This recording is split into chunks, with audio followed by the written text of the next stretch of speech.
Let's go to the 805 area code. Caller from 805. Go ahead. All right. Hey, this is Rick, and I'm actually calling you from Geneva, Switzerland. Oh, very cool. All right, go ahead, Rick. So I have a question for you. Earlier this morning, just a few hours ago, the U.S. Air Force launched a Minuteman ICBM from Vandenberg Air Force Base to the Marshall Islands. And, this comes obviously right before the Moon Kim Summit, which is really just hours away. So just wondering what your take is on what's going on here. Do you think that there's sort of an active effort to send a message before that summit, or do you think this is like just an inability to communicate between the military and our diplomats? I would say probably all of the above combined with, I don't know if you saw, Rick, but there's a report that right around the time that we heard from North Korea that they were going to denuclearize, which of course the Trump administration made a very, very big deal about, that their nuclear facility effectively collapsed, and that it might not have been something that they decided to do out of sort of diplomatic prowess or calculation, but rather something that they figured, hey, we've sustained major damage to this facility.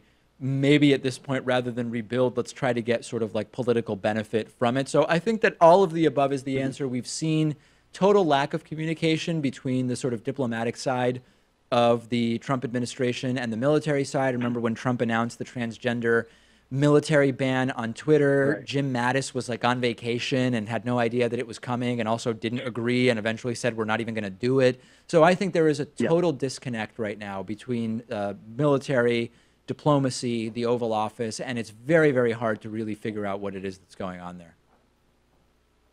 Yeah, absolutely. And, my big concern is if we are expecting and hoping for North Korea to cease its missile program and obviously its ICBM testing, that perhaps we should at least postpone ours while these negotiations are taking place. That's interesting. How would that be structured diplomatically, though?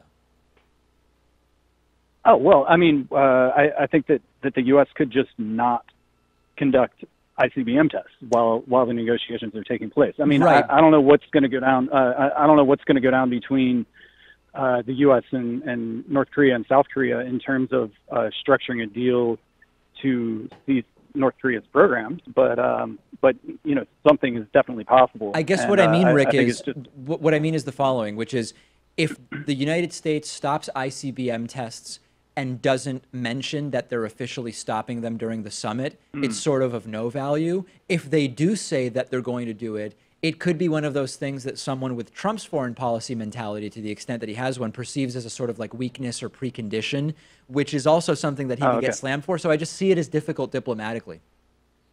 Sure. No, well, yeah, I see what you mean. And in my opinion, I think that just stopping it, not saying anything about it, yeah. I think there's really nothing lost there. It's not spinning in someone's eye. Yeah, right? I think you're probably right. I think you're probably right. I don't know that it's going to happen. I appreciate the call, Rick. Thank you. All right. Yeah, thank you. All right. Very good.